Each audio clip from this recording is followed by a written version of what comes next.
राज्यातील नगरपालिका आणि नगरपंचायतींच्या निवडणुकीचा प्रचार अंतिम टप्प्यात आलाय। अवघ्या 2 दिवसांवर मतदान आलंय, त्यामुळे निवडणूक प्रचारात प्रचंड चुरस निर्माण झाली आहे। आज रविवारची सुट्टी असल्यामुळे सर्वच उमेदवारांनी मतदारांच्या प्रत्यक्ष गाठीभेटी, पदयात्रा, कोपरा सभा आणि जाहीर सभांनी प्रचाराचा धुरळा उडवून दिला। एकूणच आजचा दिवस नगरपालिका निवडणुकीच्या प्रचाराचा सुपर संडे ठरला।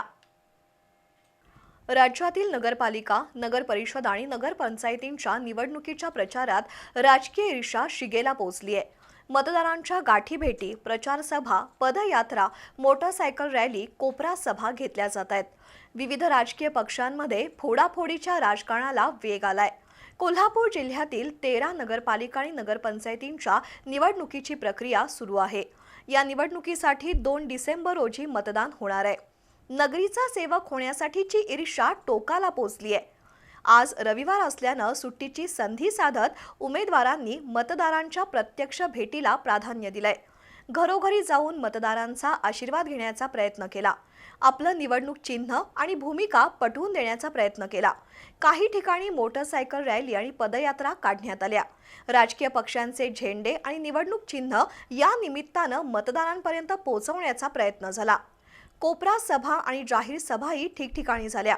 मुख्यमंत्री देवेंद्र फडणवीस यांच्या उपस्थितीत चंदगड इथं जाहीर सभा झाली।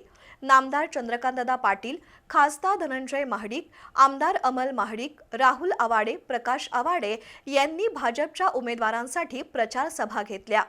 नामदार हसन मुश्रीफ, समरजित सिंह घाटगे, पालकमंत्री प्रकाश आंबेडकर, माजी खासदार संजय मंडलिक यांनीही आपापल्या पक्षाच्या आणि आघाडीच्या तर काही ठिकाणी महायुतीच्या उमेदवारांसाठी प्रचार सभा घेऊन जोडण्या लावल्या। आजच्या सुट्टीचा उमेदवारांनी पुरेपूर फायदा घेत आपणच नगरीचा सेवक होण्यासाठी कसे पात्र आहोत हे मतदारांना पटवून देण्याचा प्रयत्न केला।